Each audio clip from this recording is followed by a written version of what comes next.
Hello to world, welcome back to another video. तो आज का जो हमारा टॉपिक है वो है चेन ऑफ रिस्पॉन्सिबिलिटी। ये क्या है? ये हमारा बिहेवियरल डिजाइन पैटर्न का एक पार्ट है। ठीक है, चेन ऑफ रिस्पॉन्सिबिलिटी डिस्कस करना है। उससे पहले हमने strategy, observer, command, state discuss कर लिया है। तो आज हम डायरेक्टली इसमें जंप करते हैं। तो इसका यूज केस क्या होता है पहले वो समझेंगे, उसके बाद मैं तुम्हें समझाऊंगा कि इसका करना क्या है। मतलब रियल वर्ल्ड सिनेरियो में कहाँ पे प्रिसाइजली यूज हो रहा होता है। ठीक है, तुमने सुना है कि अगर तुम लेट सपोज हम किसी ई कॉमर्स का एग्जांपल लेते हैं, ई कॉमर्स का। ठीक है, COMMERCE।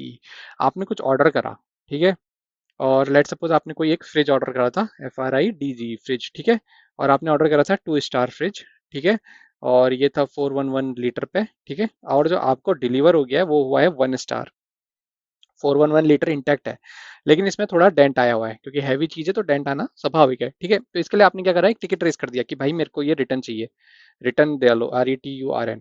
और एक ऑप्शन होता है रिप्लेस का, REPLACE। ठीक है, तो रिप्लेस वाले में तो ये सारी चीजें नहीं आती, तो रिटर्न वाले में आती है। रिटर्न वाले में क्या होता है, क्योंकि इसकी कोई कॉस्टिंग होगी डेफिनेटली। लेट सपोज ये 45,000 का था। ठीक है, 45,000 का था ये।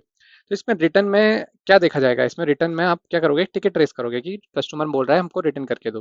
ठीक है, तो वो एक किसी हैंडलर के पास जाएगा। ठीक है, हैंडलर के पास जाएगा, उसके बस की है तो वो हैंडल करेगा, नहीं तो आगे बढ़ा देगा। ठीक है, वो क्या करेगा, नॉर्मल आप कस्टमर केयर से बात करोगे, वो कहेगा नहीं नहीं ऐसा नहीं हो सकता। तो आप क्या करोगे, उसको एस्केलेट करके उसके सीनियर के पास लेके जाओगे, कस्टमर। ठीक है, जो उसका एग्जीक्यूटिव होगा, उससे भी हैंडल नहीं होगा तो उसके ऊपर जो सीनियर बैठा होगा उसके पास लेके जाओगे। ठीक है, तो इस तरीके से ये काम करता है, और यही डिजाइन पैटर्न जो होता है हमारा हैंडलर के साथ, यही इसको कहा जाता है। ठीक है, क्या होता है आप समझो। डिजाइन पैटर्न का अगर मैं तुम्हें डायग्राम बना के दिखाऊं तो होगा क्या, क्लाइंट रिक्वेस्ट करेगा। ठीक है, क्लाइंट रिक्वेस्ट करेगा, वो कुछ एक रिक्वेस्ट करेगा। ठीक है, तो वो क्या कहाँ जाएगी, सबसे पहले हैंडलर वन के पास, HANDLER, हैंडलर वन के पास जाएगी। अगर तो वो सॉल्व कर सकता तो ठीक, नहीं तो वो कहाँ चली जाएगी, हैंडलर टू के पास, HANDLER, हैंडलर टू के पास। अगर वो भी सॉल्व नहीं कर सकता तो कहाँ चली जाएगी, हैंडलर थ्री के पास, HANDLER 3 के पास। ये हाईएस्ट रेटिंग बैठा है, और इन सबका एक बॉस भी होगा, HANDLER। ठीक है, जब ये हैंडलर वन से हैंडलर टू की तरफ गई तो हैंडलर को तब भी पता होगा, हैंडलर टू से हैंडलर थ्री की तरफ गई तो तब भी पता होगा। अब हैंडलर थ्री से कहाँ आएगी, ये उसको पता है कि मेरे पास ही आएगा। तो इस तरीके से ये काम करता है। ठीक है, इसका अगर मैं आपको रियल वर्ल्ड एग्जांपल दूं तो जैसे हम लोग सपोर्ट टिकट रेस करते हैं ना, तो कहते हैं level one support, LEVEL, level one support, SUPPORT। ये एंटरप्राइज में बहुत यूज होता है। ठीक है, ये क्या करते हैं, बेसिक क्वेरी लेते हैं। ठीक है, बेसिक जेनेरिक सॉल्यूशन देते हैं, GENERIC, जेनेरिक सॉल्यूशन देते हैं। अगर इनसे सॉल्व नहीं हो पाता है तो हम कहाँ जाते हैं, लेवल टू के पास जाते हैं, लेवल टू सपोर्ट के पास जाते हैं। लेवल टू सपोर्ट क्या होते हैं, ये थोड़े एक्सपीरियंस बंदे होते हैं। ठीक है, एक्सपीरियंस बंदे होते हैं, और इनको ये जेनेरिक सॉल्यूशंस नहीं देंगे आपको। ठीक है, जेनेरिक सॉल्यूशन की जगह ये क्या देंगे आपको, ये देंगे कॉन्क्रीट सॉल्यूशन, CONCREAT। ठीक है, कि आप ऐसा कर लो, आप ऐसा कर लो। इनसे भी नहीं होगा, अगर पैसा वहां पे ज्यादा इन्वॉल्व है। ठीक है, अगर कुछ बहुत ज्यादा दिक्कत आ रहा है तो ये करेगा, अपने एग्जीक्यूटिव सीनियर मैनेजर्स को लेके आएगा, सीनियर मैनेजर्स को लेके आएगा। इनके पास पूरी अथॉरिटी होती है, किसी भी प्रोडक्ट को वापस लेना, प्रोडक्ट को वापस डिस्पैच करना, पैसों का लेन देन, सब इनका, ये इनकी पूरी रीच होती है। तो इन इस तरीके से level one, level two, level three, highest level तक जाते रहता है, एस्केलेशन होता रहता है। ठीक है, तो ये डिजाइन पैटर्न होता है, इसको बनाया भी इसी तरीके से जाता है। एक पर्टिकुलर टाइम दिया होता है लेवल वन में, जैसे कि विद इन 24 आवर आपको एड्रेस करना है, नहीं तो ये एस्केलेट होकर यहाँ चले जाएगा। एस्केलेट होगा तो लेवल वन वाले बंदे को बोलना भी पड़ेगा कि क्यों एस्केलेशन हुआ है, तो उसको जान देना पड़ेगा। वो बोलेगा क्लाइंट सेटिस्फाई नहीं हुआ मेरे आंसर से, तो ठीक है चलो लेवल टू वाले के पास आया। ठीक है, तो उसको सिखाया जाएगा कि क्लाइंट को क्या बोलना था, क्या नहीं करना था। ठीक है, इतना समझ में आ गया। अभी इसके कैरेक्टरिस्टिक्स क्या होते हैं, इसके कैरेक्टरिस्टिक्स ये होते हैं कि जैसे कि पहली चीज, ये लूजली कपड़ा आर्किटेक्चर होता है, लूजली COUPLE। ठीक है, एस्केलेशन के लिए बनाया होता है, डायनेमिक चेन होती है, DYNAMIC। अगर आप देखोगे तो ये पूरी एक चेन टाइप की बन रही है। कैसे, अगर मैं आपको इसका एग्जांपल दूं, जो हमने सपोर्ट वाला का ही करा था, चेनिंग कैसे हुई, मतलब यहाँ पे क्लाइंट ने रिक्वेस्ट करा। ठीक है, क्लाइंट ने क्या करा, रिक्वेस्ट करा, REQUEST, रिक्वेस्ट करा किसको, L1 सपोर्ट को, L1 सपोर्ट को। ये रिक्वेस्ट कहाँ गई, L1 सपोर्ट के पास। L1 सपोर्ट उसको सॉल्व नहीं कर पाया, अनसॉल्वेबल हो गई, अनसॉल्व हुई, SOLVE। ठीक है, तो ये अनसॉल्व होकर कहाँ आई, L2 के पास। L2 वाला इसको क्या कर पाया, अनसॉल्व, ये फिर से सॉल्व नहीं हो पाई इसकी इशू, तो ये कहाँ गया, L3 सपोर्ट के पास।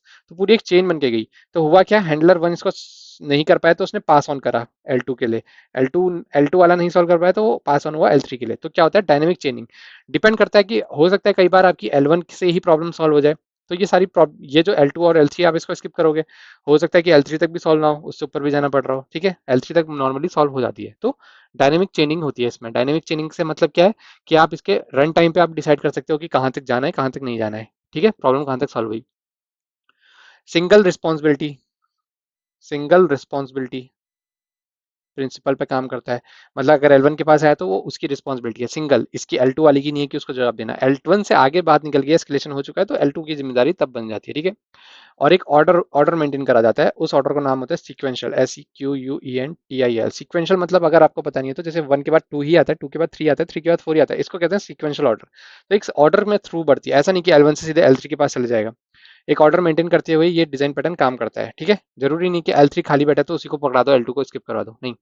L2 के पास वर्कलोड अगर 500 रिक्वेस्ट का है तो 501 भी उसी के पास जाएगा, ठीक है। ऐसा नहीं होगा कि L3 के पास डायरेक्टली चल जाएगा, ठीक है। और इसमें क्या होता है, fall back mechanism, fall back mechanism जो मैंने बताया था, इसके ऊपर एक बैठा होगा सबसे बड़ा वाला, जो हमने स्टार्टिंग में इनिशियली देखा था ना, ये है इसका फॉल बैक सिस्टम।